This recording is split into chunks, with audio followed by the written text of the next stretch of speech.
അപ്പോൾ അടിസ്ഥാന സൗകര്യങ്ങൾ പോലും ഒരുക്കുന്നതിൽ പരാജയപ്പെട്ട് അവരുടെ ചില താല്പര്യങ്ങൾ സംരക്ഷിക്കുന്നതിന് വേണ്ടി ഉണ്ടാക്കിയ ഒരു മാർക്കറ്റായിട്ട് മാത്രമേ ഞങ്ങൾക്ക് ഇതിനെ കാണാൻ പറ്റൂ. കഴിഞ്ഞ ഒരൊറ്റ മഴ പെയ്തിട്ടേ ആ മാർക്കറ്റിന്റെ പല സ്ഥലങ്ങളിലും ചോർന്നൊലിക്കുന്നതായിട്ട് പ്രവാസ ലോകത്തു നിന്ന് സമ്പാദിച്ചു വന്ന ആളുകൾ അവരുടെ പണം ഇതിൽ നിക്ഷേപിക്കപ്പെട്ടിട്ടുണ്ട്. സംഗതി അവർ വിട്ടുകിടക്കുകയാണ്. നമ്മുടെ പ്രൈം ലൊക്കേഷൻസ് ഒക്കെ സ്വകാര്യ വ്യക്തികളെ കയ്യിൽ ചേരുകയും കോർപ്പറേഷന് വരുമാനമില്ലാതെ ആവുകയും ചെയ്തു കഴിഞ്ഞാൽ എങ്ങനെയാണ് ഈ കോർപ്പറേഷനിൽ വികസനം ഒക്കെ നടത്താൻ സാധിക്കുക? ഈ CPM നേതാക്കന്മാരുടെ കയ്യിൽ 25 കിലോന്റെ 2 ചെറിയ സഞ്ചി കൊടുത്തിട്ട് ഒരു 10 തവണ കയറി ഇറങ്ങാൻ പറഞ്ഞാൽ അപ്പോഴേ അധ്വാനത്തിന്റെ ഭാരം എന്താണെന്ന് അവർക്ക് മനസ്സിലാവും. നമസ്കാരം. കോഴിക്കോട് കോർപ്പറേഷൻ മുൻകൈയെടുത്ത് മുൻ മുഖ്യമന്ത്രിയായിരുന്ന പിണറായി വിജയൻ ഏറെ കൊട്ടിഘോഷിച്ച് ഉദ്ഘാടനം ചെയ്ത ഒന്നാണ് കല്ലുത്താൻ കടവിലെ പുതിയ പാളയം മാർക്കറ്റ്. ഉദ്ഘാടനം കഴിഞ്ഞ നാളിതുവരെയായിട്ടും മാർക്കറ്റ് തുറന്നു പ്രവർത്തിക്കുന്നില്ല എന്നുള്ളത് മറ്റൊരു യാഥാർത്ഥ്യമാണ്. എങ്കിലും കോടിക്കണക്കിന് രൂപ ചെലവഴിച്ച് ഏതാണ്ട് 6 മാസങ്ങൾക്ക് മുൻപാണ് അത്തരത്തിലൊരു മാർക്കറ്റ് അവിടെ നിർമ്മിച്ചിരിക്കുന്നത്. ഇപ്പോൾ പുറത്തു വരുന്ന ഏറ്റവും പ്രധാനപ്പെട്ട വാർത്ത എന്ന് പറയുന്നത് ഇക്കഴിഞ്ഞ ദിവസങ്ങളിൽ പെയ്ത വേനൽ മഴയിൽ ഈ പുതിയ കെട്ടിടം ആകെ ചോർന്നൊലിക്കുന്ന ഒരവസ്ഥയിലാണ് ഉള്ളത് എന്നുള്ളതാണ്. ഇത് വലിയ ഒരു വിവാദത്തിന് ഇടയാക്കിയിരിക്കുകയാണ്. UDF കനത്ത പ്രതിഷേധത്തിന് ഒരുങ്ങുകയാണ് എന്നുള്ളതാണ് നാം മനസ്സിലാക്കുന്നത്. ഇപ്പോൾ നമ്മളോടൊപ്പം കോഴിക്കോട് കോർപ്പറേഷൻ UDF കക്ഷി നേതാവായിട്ടുള്ള ഷമീൽ തങ്ങളുണ്ട്. ഇപ്പം ഏറെ കൊട്ടിഘോഷിച്ച് ജനങ്ങളുടെ പ്രതിഷേധത്തിനെയൊക്കെ അവഗണിച്ചുകൊണ്ട് പിണറായി വിജയൻ ഉദ്ഘാടനം ചെയ്തൊരു മാർക്കറ്റാണ്. അതിപ്പോ 6 മാസം കഴിഞ്ഞിട്ടും മാർക്കറ്റ് പ്രവർത്തിക്കുന്നില്ല. ഇപ്പൊ ചോർന്നൊലിക്കുകയും ചെയ്യുന്നു അല്ലേ? എന്താണ് അവസ്ഥ? ഈ മാർക്കറ്റ് സത്യത്തിൽ പാളയം നിലവിലുള്ള മാർക്കറ്റ് നമ്മൾ മനസ്സിലാക്കേണ്ടത് അതിന്റെ മുമ്പിലുള്ള റോഡ് 10 മീറ്ററോളം വീഴുന്ന റോഡ് നിലവിലാവുകയാണ്. നമ്മുടെ കാലത്ത് ഏകദേശം 1000കണക്കിന് വാഹനങ്ങൾ വന്നിട്ടാണ് സാധനങ്ങൾ കയറ്റുകയും ഇറക്കുകയും ചെയ്തു പോകുന്നത്. ഇതേ സ്ഥാനത്ത് ഇപ്പൊ പുതിയതായി തുടങ്ങുന്ന ഈ സ്ഥലത്ത് 5 മീറ്റർ താഴെയുള്ള റോഡ് മാത്രമേ.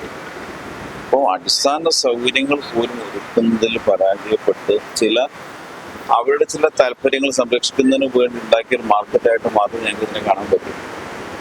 ഇവരന്ന് ഫ്ലാറ്റ് സമുച്ചയം ഉണ്ടാക്കാൻ വേണ്ടി കാറ്റ്കോ എന്ന് പറയുന്ന കമ്പനിയിൽ സമ്മർദ്ദം ചെലുത്തി ആദ്യം ഫ്ലാറ്റ് ഉണ്ടാക്കി കൊടുത്തു കല്ലുത്താൻ കോളനി നിവാസികൾ. ആ ഫ്ലാറ്റിന്റെ അവസ്ഥയും വളരെ ശോചനീയാവസ്ഥയിലാണ്. അത് കഴിഞ്ഞു അവിടെ നിന്നിപ്പം പറയുക ഇപ്പൊ എല്ലാവരും മാറും, വ്യാപാരികൾ മാറും എന്ന് പറയുന്നതല്ല. ഒരു വ്യാപാരിയും ഇതുവരെ അവിടെ നിന്ന് മാറുന്നില്ല, തൊഴിലാളികളും ഇതിനെ എതിർക്കുകയാണ്. അപ്പൊ അങ്ങനെ ഒരു ശക്തമായ നിലപാട് സ്വീകരിക്കുന്നു. ഇപ്പോൾ പാളയം മാർക്കറ്റ് നിലവിലുള്ള മാർക്കറ്റിലെ തൊഴിലാളികളെയും കച്ചവടക്കാരെയും അവിടെ നിന്ന് അടിച്ചിറക്കാനുള്ള തീരുമാനമാണ് മേയർ എടുത്തുകൊണ്ടിരിക്കുന്നത്. അപ്പൊ അതിനെ ഞങ്ങൾ ശക്തിത്വം എതിർത്തുകൊണ്ടിരിക്കുക. അപ്പൊ ഇതിനിടയിലാണ് നമ്മൾ കഴിഞ്ഞ ഒരൊറ്റ മഴ പെയ്തിട്ടേ ആ മാർക്കറ്റിന്റെ പല സ്ഥലങ്ങളിലും ചോർന്നൊലിക്കുന്നതായിട്ട് കണ്ടത്. അതുമായി ബന്ധപ്പെട്ട് പത്രവാർത്തകളും വന്നു. പക്ഷെ ഇതൊക്കെ ആയിട്ട് പോലും ഇതിനൊക്കെ ഒരു സീരിയസ് ആയി കണ്ടുകൊണ്ട് അവിടെ അവിടെ പണിയെടുക്കാൻ പോകുന്ന മനുഷ്യരാണ് എന്ന് കണ്ട് മനസ്സിലാക്കാനുള്ള ഒരു പ്രായോഗിക തലത്തിലുള്ള ചിന്ത പോലും ഭരണകർത്താക്കൾക്ക് ഉണ്ടാവുന്നില്ല. അതാണ് ഞങ്ങളെ ഏറ്റവും പ്രയാസപ്പെടുന്നത്. ഞങ്ങൾ ഈ മാർക്കറ്റ് മാറ്റുന്നതിനൊന്നും ഞങ്ങളൊന്നും എതിരൊന്നുമല്ല. പക്ഷെ അത് എല്ലാ അടിസ്ഥാന സൗകര്യങ്ങളും ഒരുക്കി പൂർണ്ണമായ രീതിയിൽ അവിടുത്തെ തൊഴിലാളികളെയും കച്ചവടക്കാരെയും സംരക്ഷിച്ചുകൊണ്ട് മാത്രമേ ചെയ്യാൻ പാടുള്ളൂ. ഇവിടെ ഏത് പദ്ധതി വരികയാണെങ്കിലും ഞാൻ എപ്പോഴും പറയാറുള്ളത് ആ പദ്ധതിയിൽ ഉൾപ്പെടുന്ന ആളുകൾ, ആ സ്റ്റേക്ക് ഹോൾഡേഴ്സിനെയും അവിടുത്തെ ബെനിഫിഷ്യറീസിനെയും ആദ്യ കാര്യങ്ങൾ ബോധ്യപ്പെടുത്തണം. ഇതൊന്നും ഇവിടെ നടക്കുന്നില്ല. അവർക്ക് താൽക്കാലികമായ ചില ലാഭം പ്രതീക്ഷിച്ചുകൊണ്ട് മാത്രമാണ് പ്രവർത്തിക്കുന്നത്. അല്ല പദ്ധതി വിജയിക്കണമെന്നോ അല്ലെ ആ പദ്ധതി കൊണ്ട് നാടിന് ഗുണമുണ്ടാവണമെന്നോ അങ്ങനെ ഒരു ചിന്ത അവരിൽ നിന്നുണ്ടാകും.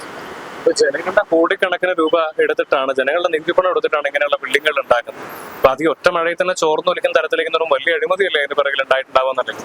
അല്ല, ഇത് കാറ്റ്കോ എന്ന് പറയുന്ന ഒരു സ്വകാര്യ കമ്പനിക്കാണ് ഇത് കൊടുത്തിരിക്കുന്നത്. സത്യത്തിൽ ഇത് കുറച്ച് NRIസിന്റെ പണം മുടക്കി ആ NRIs മുഴുവൻ പണം വെള്ളത്തിലായി കിടക്കുക.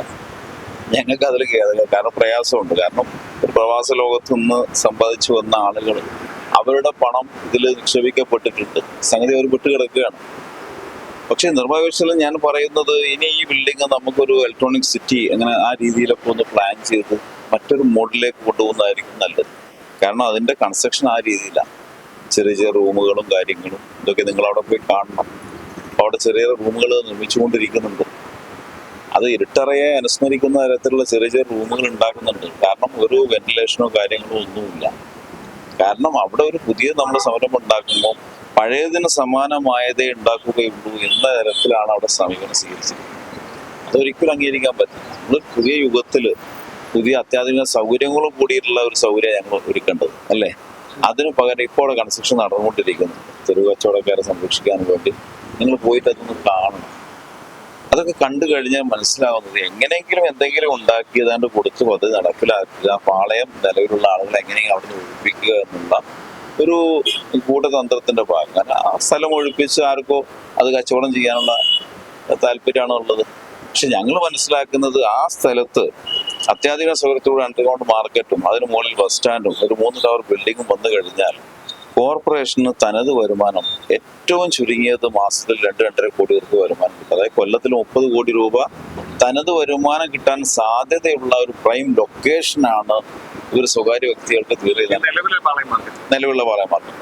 അപ്പം അവിടെ കോർപ്പറേഷൻ്റെതായ സ്വന്തം പദ്ധതികൾ കൊണ്ടുവരണമെന്നാണ് ഞങ്ങൾ ആവശ്യപ്പെടുന്നത്. അല്ലാതെ ഇത് എല്ലാം സ്വകാര്യ വ്യക്തി, ഇപ്പൊ ഈ സ്ഥലം സ്വകാര്യ വ്യക്തികൾ കൊടുത്ത് 35 വർഷത്തേക്ക് അവർക്ക് കൊടുത്തിരിക്കുകയാണ് കാഡ്കോന്. അതിൽ നിന്ന് നമുക്ക് എന്താ കിട്ടാൻ പോകുന്നത്? ഒന്നും കിട്ടാനില്ല, ഒരു വരുമാനം ഉണ്ടാവില്ല. നമ്മുടെ പ്രൈം ലൊക്കേഷൻസ് ഒക്കെ സ്വകാര്യ വ്യക്തികളെ കയ്യിൽ ചേരുകയും കോർപ്പറേഷന് വരുമാനമില്ലാതെയാവുകയും ചെയ്തു കഴിഞ്ഞാൽ എങ്ങനെയാണ് ഈ കോർപ്പറേഷനിൽ വികസന പ്രവർത്തനം നടത്താൻ സാധിക്കുക? അപ്പോൾ അത്തരത്തിലുള്ള ചിന്തകളാണ് ഭരണാർത്ഥികളിൽ നിന്നുണ്ടാകുന്നത്. അത് മാറ്റപ്പെടേണ്ടതാണ്. ഇത് UDF ഇതിനെങ്ങനെയാണ് ഈ ഒരു വിഷയത്തെ നേരിടാൻ ഞങ്ങള് ശക്തിയുക്തം വന്നു എതിർക്കുന്നത് കാരണം എന്ന് വെച്ചാൽ ഞങ്ങൾ മാർക്കറ്റിന് എതിരൊന്നുമല്ല. ഇപ്പം ഭരണകക്ഷികൾ പറഞ്ഞ് ഞങ്ങൾ എതിർക്കുന്നതുകൊണ്ട് ഞങ്ങൾ നാളെ വ്യാപാരികളും തൊഴിലാളികളും അവിടെ മാറാൻ തയ്യാറാണെങ്കിൽ ഞങ്ങൾക്ക് എന്താ പ്രശ്നം? ഒരു പ്രശ്നവുമില്ല. അവർ മാറുകയാണെങ്കിൽ ഞങ്ങൾ അവരെ കൂടെ നിൽക്കും. കാരണം ഞങ്ങൾക്കിതൊരു പൊതുവിഷയമാണ്. ആ പൊതുവിഷയത്തിൽ പൊതുവികാരത്തെ മാനിച്ചുകൊണ്ടാണ് ഞങ്ങൾ അവരോടൊപ്പം നിൽക്കുന്നത്. അവിടെ പാവപ്പെട്ട തൊഴിലാളികളാണ്. ആ പാവപ്പെട്ട തൊഴിലാളികളെ സംരക്ഷിക്കണം. കാരണം ഇവിടെ റാമ്പ് കൊടുത്ത് 2 നില കെട്ടിടം ഉണ്ടാക്കിയപ്പോൾ ഞാൻ ചോദിച്ച ചോദ്യമുണ്ട്. കയറ്റിറക്ക് തൊഴിലാളികൾ എത്ര തവണ കയറി ഇറങ്ങും? അവർ മനുഷ്യരാ അല്ലേ? അവരെ അധ്വാനത്തെ കാണാതെ പോകാൻ പറ്റുമോ നമുക്ക്? അപ്പൊ തീർച്ചയായും അവരുടെ അധ്വാനത്തെ കാണുകയും പാവപ്പെട്ടവനെ നമ്മൾ സംരക്ഷിക്കുകയും വേണം. എങ്ങനെയെങ്കിലും ഉണ്ടാക്കി അപ്പൊ ഞാൻ ഇതുമായി ബന്ധപ്പെട്ട നേതാവിനോട് ചോദിച്ചു, നിങ്ങൾ ഇത് ചെയ്തത് പാതകമല്ലേ? എങ്ങനെയാണ് കയറ്റിറക്ക് തൊഴിലാളികൾ ഇത്രയും വലിയ തലച്ചുമടുമായി എത്ര തവണ കയറി ഇറങ്ങി പോകും? അപ്പൊ എടുത്തു നോക്കിയെന്ന് പറഞ്ഞ മറുപടി എന്താ അറിയോ? അതിനൊക്കെ ചാക്കിന്റെ കനം കുറച്ചില്ലേ എന്ന്. പണ്ട് കിൻഡലിന്റെ ചാക്കായിരുന്നു, പിന്നെ 75ആയി, 50 താഴെയാണെന്ന് അദ്ദേഹം മറുപടി പറഞ്ഞത്. അപ്പൊ ഞാൻ പറയുന്നത്, ഈ CPM നേതാക്കന്മാരുടെ കയ്യിൽ 25 കിലോന്റെ 2 ചെറിയ സഞ്ചി കൊടുത്തിട്ട് ഒരു 10 തവണ കയറി ഇറങ്ങാൻ പറഞ്ഞാൽ അപ്പോഴേ അധ്വാനത്തിന്റെ ഭാരം എന്താണെന്ന് അവർക്ക് മനസ്സിലാവുള്ളൂ.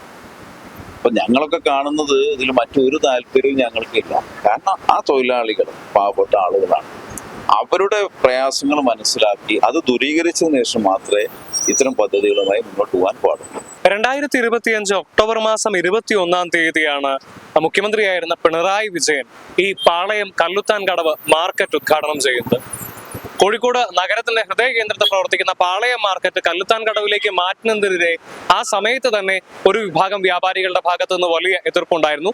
അശാസ്ത്രീയമായ രീതിയിലാണ് ഈ കെട്ടിടത്തിന്റെ നിർമ്മാണം അടക്കം നടന്നിരുന്നത് എന്ന് അവർ ആരോപിക്കുകയും തുടർന്ന് ഉദ്ഘാടനം അടക്കം വലിയ പ്രതിഷേധങ്ങൾക്കിടയിലാണ് മുഖ്യമന്ത്രിക്ക് ഉദ്ഘാടനം അടക്കം നടത്താനായിട്ട് സാധിക്കുകയും ചെയ്തത്. ഒക്ടോബർ 21-ാം തീയതി ഉദ്ഘാടനം കഴിഞ്ഞ് ഇപ്പോൾ മെയ് മാസം 14-ാം തീയതി ആകുമ്പോഴും ഇതിനകത്ത് ഒരു കട പോലും നേരെ ചൊവ്വയെ തുറന്ന് പ്രവർത്തിക്കുന്നില്ല എന്നുള്ളതാണ് യാഥാർത്ഥ്യം. കോടിക്കണക്കിന് രൂപ, ജനങ്ങളുടെ നികുതിപ്പണമായ കോടിക്കണക്കിന് രൂപയാണ് ഇത്തരത്തിൽ ആർക്കുമില്ലാതെ കിടക്കുന്നത്. അതിനിടയിലാണ് ഈ കഴിഞ്ഞ ദിവസം പെയ്ത വേനൽ മഴയിൽ ഇത് ചോർന്നൊലിക്കുക പോലും ചെയ്യുന്നു എന്നുള്ള വലിയ ഒരു ആരോപണവും ഉയരുന്നത്. എന്തു തന്നെയായാലും ഇതിന് കൃത്യമായ രീതിയിൽ അന്വേഷണം നടക്കേണ്ടതുണ്ട്.